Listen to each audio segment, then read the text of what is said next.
Hi, yeah, today it's not about this car I'm inspecting today, it's just I've been having a lot of information recently and several phone calls during these 4 years of inspecting the vehicles, right? It's more to do people buying shit cars, right? And then when the car starts going wrong, investing some money and then ending up, most of these cars are on finance, right? All of them qualify under small claims court rules, let's say up to 10,000 miles, huh? And even above that, right? But the main thing is when you're buying a car, right? And then you're planning to reject it, right? Because you've been, let's just scenario 6 months you're driving and you've been changing things and sort of complaining to the seller about something. Remember, when you're buying a finance, you don't own a car. Finance company owns the car, and that's where the roller coaster starts. Obviously, most of you buying a car, and then you emotional statement is about, oh, I don't trust the car is not good, right? And etc. And then you're thinking somebody's gonna take your car back, and you will have an easy life. No, you're wrong. Basically, just simply you're stupid by, first of all, not buying a car without an inspection. So especially most of these people, they don't have anything about they don't understand anything about the cars, right? Or they just simply drive, right?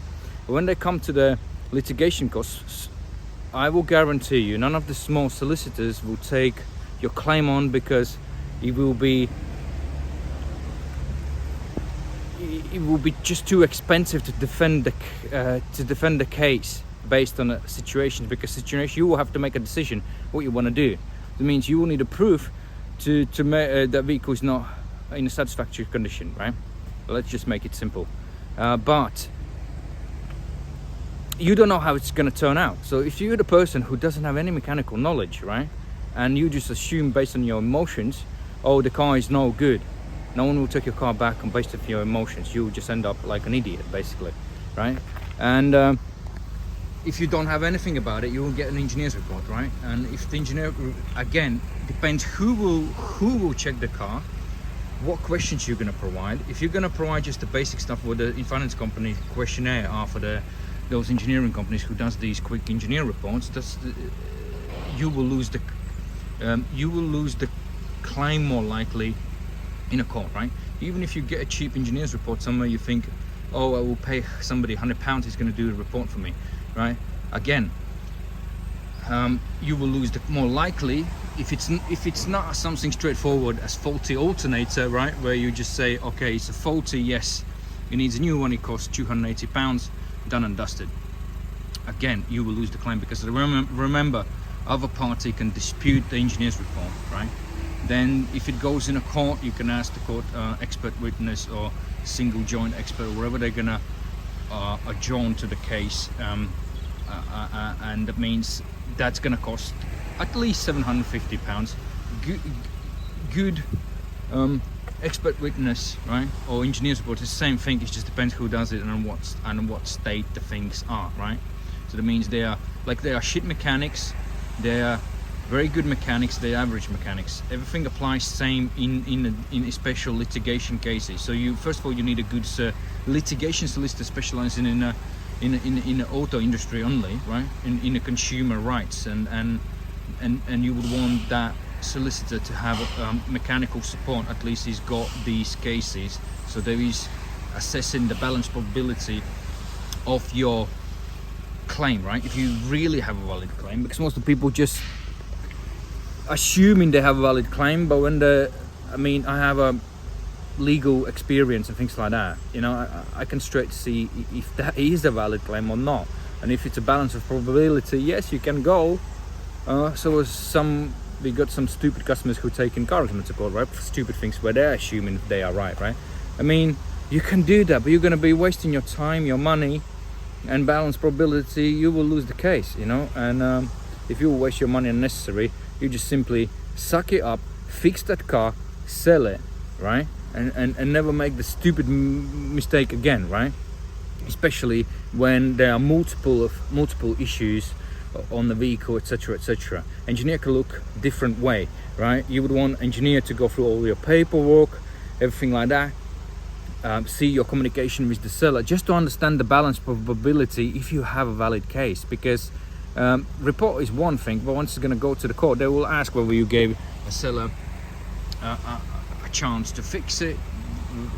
Have you made any your own initiatives? Have you modified the vehicle? Have you misled somebody? And if you have misled somebody, you will lose the case, right? And if you would not tell that information to your solicitor or legal advice, who's going to give you, they're going to give you legal advice based on how you tell the story.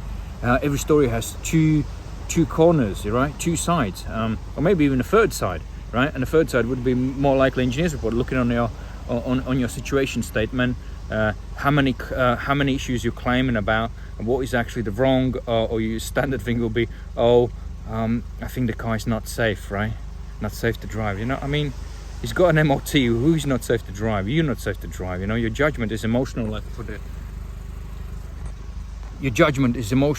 the child. Simple. We have these people who calling us, right?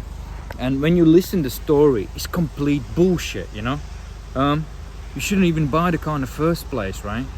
And you've been doing something, putting tires on, then you've been doing something else, sorting out the leaks, and your car is shit. You shouldn't be buying it in the first place. The finance company owns the car now, so you will have to bully the finance company to, if they are a valid case, right? Again, it gets messy, then you will end up suing finance company, going through the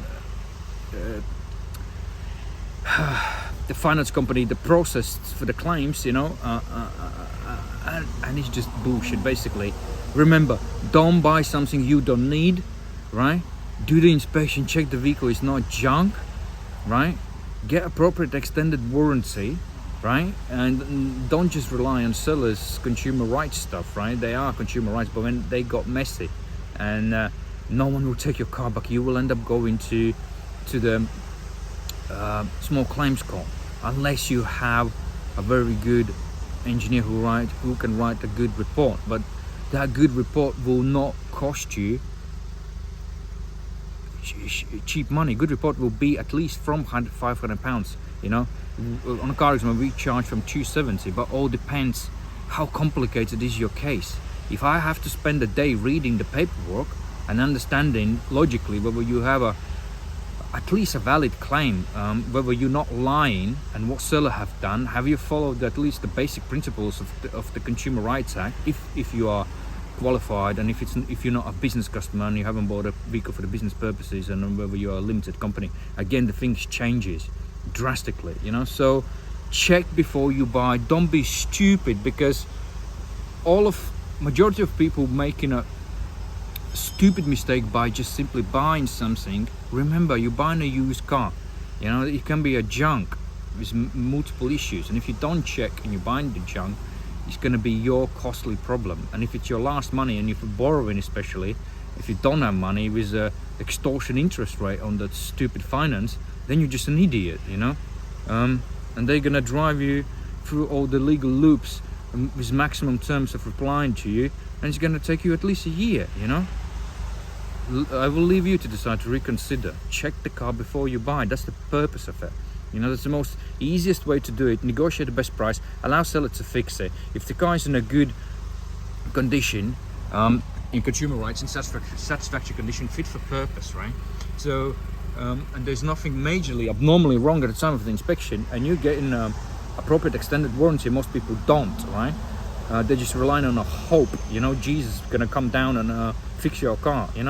Remember, new cars has warranty, and they do break down, but they are manufacturer's warranty for 3 years, and they do break down.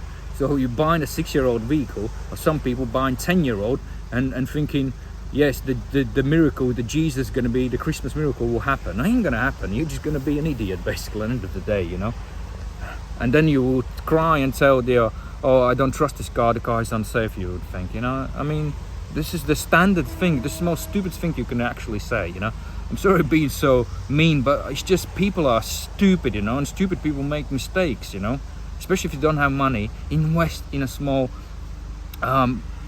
inspection for the price of the battery, where you get a sensible, meaningful amount of information about this car, Leave you to decide. Bye. See you next time.